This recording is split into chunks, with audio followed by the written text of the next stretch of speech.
জয় শ্রীকৃষ্ণ, রাধে রাধে। চলে এলাম নতুন আরও একটা সেবার ভিডিও নিয়ে। এখন সকলে বলছো যে ব্যবসার জিনিস কেন দেখাচ্ছি না। আসলে এত কদিন প্রায় গোলুর জন্মদিনের এতটা ব্যস্ত ছিলাম যে কোনো কিছুই আমি করে উঠতে পারছিলাম না, আর শরীরটাও দিচ্ছিল না সাথ। তো এখন একটু ফ্রি হয়েছি, আর এই ভিডিওটা হচ্ছে গোলুর জন্মদিনের পরের দিন সকালের ভিডিও। তো গোলুর জন্মদিনের দিনকে ওর দুই সখী কিন্তু আমাদের বাড়িতে ছিল, এবং দুই সখী প্রচুর পরিমাণে কাজ করে দিয়েছে। বুঝতেই পারছো, প্রায় 500-550 ভক্ত আসার পর বাড়ির অবস্থা কি থাকবে, এবং সেটাকে গোছাতে আর করতে, এবং শরীরটাও সাথ দেয় না। তোরা দুজন স্বেচ্ছায় বলেছিল যে দিদি আমরা থাকি, তোমরা একটু কাজ করে দাও। এবং তোমরা তো নিশাকে জানোই, বড় সখীকে, যে ও মোটামুটি আসার পর থেকে আমাদের গোলসোনার পরিবারের সব কাজই মোটামুটি দায়িত্ব নিয়ে নিয়েছে, অনেক হেল্প করে। আর এই হচ্ছে ছোট সখী। তোমরা অনেকে আগে যারা ভিডিও দেখতে তারা জানতে, ও আগে কিন্তু পোশাক বানাতো গোলুর। শরীর সাথ দেয় না বলে, এবং শরীর খারাপ হয় বলে মাঝে মাঝেই, সেই জন্য এখন কাজটা রেস্ট নিয়ে আছে, এখন কাজ করে না। তো এটা ছিল একদম সকাল সকাল গোলুদেরকে তুলে ওর ছোট সখী অন্ন এবং একটু মটরশুঁটি, আলু, একটু ফুলকপি দিয়ে ভাজা করে ওকে খাইয়ে দিচ্ছিল। আর ওই যে সখী কাজ করছে গোলুর জন্মদিনের, ওইটাও নজরকাঠিটা পেয়েছিল, গোলুর গলায় পড়ে নিয়েছিল, এবং সেটার উপর নজর ছিল আমাদের সোনা বাবার। এবং এবারে বলি, সোনার হচ্ছে কি আবদার ছিল। সোনার অনেক দিন থেকে, গোলুর জন্মদিনে বলতে গেলে আগে থেকে, অনেক আগে থেকে, 2 মাস আগে থেকে আমরা প্রিপারেশন নিচ্ছিলাম যে আমরা কি কি পরবো, কি কি করব।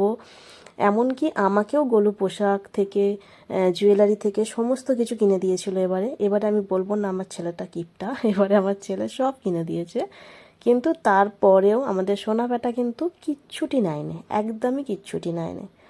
তো আমি ভেবেছিলাম হয়তো রাগ করেছে, এবং আমি জুয়েলারির দোকানে দাঁড়িয়েও ছিলাম, সেখানেও জুয়েলারি নেয়নি। তো যাই হোক, আগে সেবাটা দেখো, তারপর আমি আরেকটু লীলা বলবো। এখানে ছিল পরের দিন সকালবেলায়, মানে পুরোহিত মশাই আসার কথা ছিল 12টার সময়, তার আগে গুরুদেরকে খাইয়ে দাইয়ে ও সখীরা সবাই মিলে আমরা চলে এলাম শীতলা মায়ের মন্দিরে পুজো দিতে। তখন সবে মাত্র পুরোহিত এসেছে, আর আমরাও এসেছি সবে মাত্র। আমি কিন্তু কোনোদিন নিয়মকানুন জানি না, কারণ আমি ফার্স্ট মা শীতলার পুজো দিচ্ছি, আমি কোনোদিন দিইনি।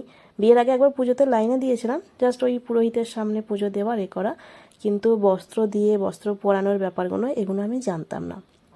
তো ওখানে আমি বস্ত্র নিয়ে যাই, এবং সমস্ত কিছু নিয়ে যাই, চালটা নিয়ে যেতে ভুলে গেছিলাম।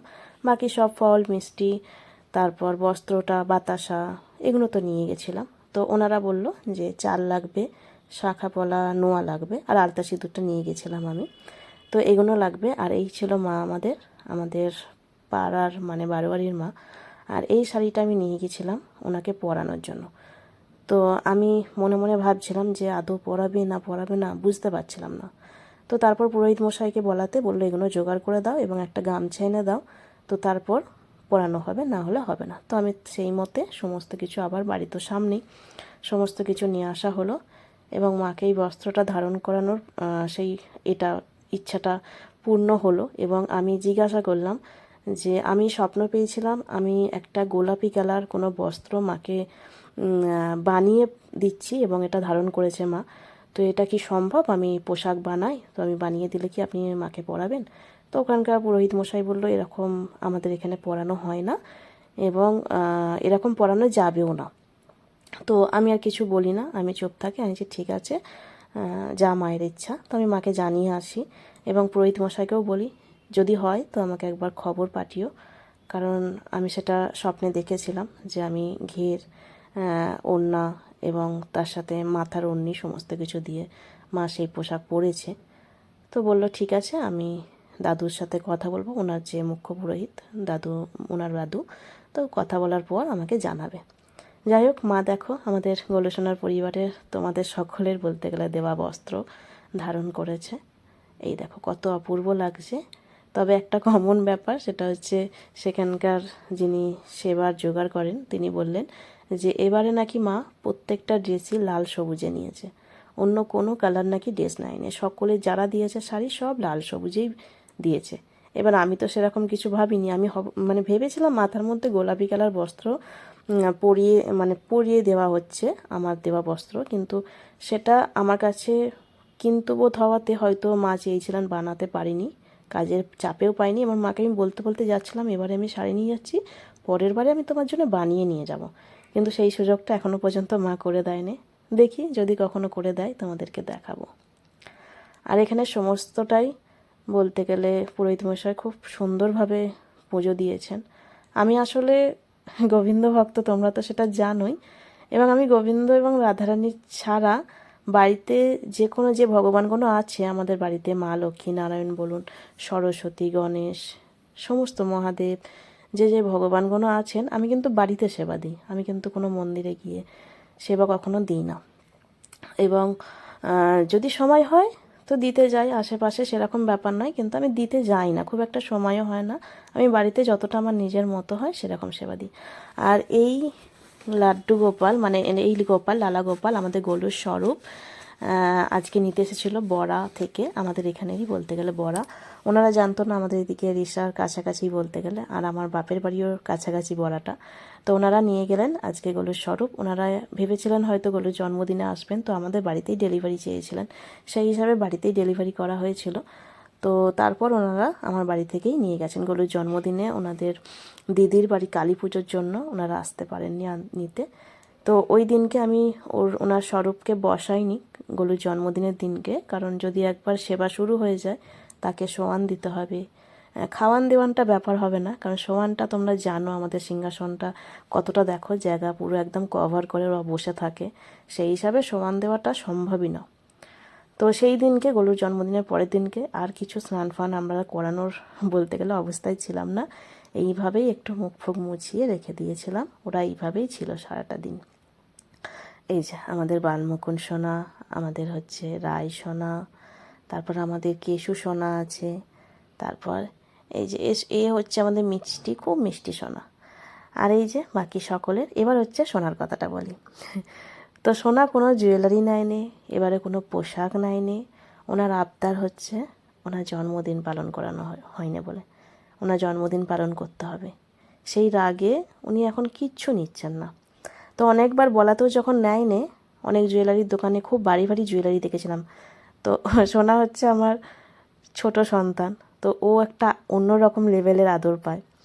তো অনেক জুয়েলারি খোঁজার পরেও উনি নেননি, উনি বাড়ি পাঠিয়ে দিয়েছেন আমাকে। আর হচ্ছে ওনার আবদার সোনার জন্মদিন করা। এবার হচ্ছে গলুর জন্মদিনের মতো সোনার জন্মদিন করার সামর্থ্য আমার বলতে গেলে দুটো একবারে নেই, এখন নেই, কারণ আমার লোন ফোন চলছে গলুর জায়গাটা নেওয়ার পর থেকে। না হলে আমার সামর্থ্য নেই এমন নয়, তোমাদের ভালোবাসাতে যতটা তোমরা কেনাকাটা করো তাতে আমি ভালোভাবে ভক্তদেরকে সেবা দিতে পারবো। তো তারপর দুপুরবেলায় সেবা চলেছে। যাই হোক, জানি না, সোনার জন্মদিনটা আগের বারে মোটামুটি 30-35 জন হয়েছিল।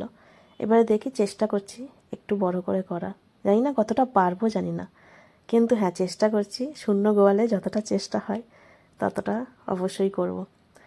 আর হচ্ছে যে আমাদের গোলু সোনার পরিবার থেকে শপিং করার ব্যাপারটা বলছো যে ভিডিও দিচ্ছি না কেন।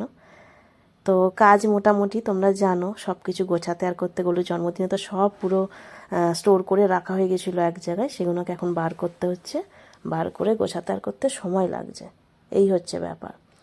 তো সমস্ত কিছু আবার যেখানে যেখানে রাখি সেখানে রাখার পরেই কাজ মোটামুটি শুরু হয়ে গেছে। যারা অর্ডার দিয়েছে তাদের কাজগুলো শুরু হয়ে গেছে, কিন্তু আমার ভিডিও করার জন্য যে যে যে জায়গায় যেসব জিনিস থাকে সেগুলোকে আগে ঠিক করে রাখতে হবে, না হলে হচ্ছে না। আর জুয়েলারি রিস্টক হয়ে গেছে, ড্রেস প্রচুর স্টক হয়ে গেছে লাইভে আসার জন্য। এবার মোটামুটি একটু স্বাভাবিক হয়ে গেছে গলুর জন্মদিনের পর, এবার শুরু হয়ে যাবে সব কাজ। তো দর্শন কেমন করলে অবশ্যই কিন্তু জানিও। আর ফেসবুক থেকে যারা দেখছেন তারা একটু ফলো করে রেখো, যারা ইউটিউব থেকে দেখছো তারা একটু সাবস্ক্রাইব করে রেখো, যাতে যে কোনো ভিডিও পোস্ট করলে নোটিফিকেশান পৌঁছে যায়। আর অর্ডারের কাজ মোটামুটি সবই চলছে, এইভাবে সব আবার যেমন বাঁধা ছিল তেমনই কমপ্লিট বেঁধে দিয়েছি, যাতে ড্রেস কোনো নষ্ট না হয়ে যায়। তো আজকের ভিডিওটা এই পর্যন্তই। তোমাদের কাছে একটাই হচ্ছে আমার চাওয়া পাওয়া, ভিডিও দেওয়ার একটাই আমার পাওনা, সেটা হচ্ছে রাধে রাধে কমেন্ট। অবশ্যই কিন্তু একটু রাধে রাধে কমেন্ট করো। তো আজকে আসি, সকলে ভালো থেকো, সুস্থ থেকো, নিজেদের খেয়াল রেখো, পারলে অপরকেও সাহায্য করো। আর আজকের ভিডিওটা এই পর্যন্তই রাখলাম, কালকে আবার নতুন ভিডিও নিয়ে দেখা হবে। সকলকে জয় রাধে, আর সকলে কিন্তু বলো রাধে রাধে।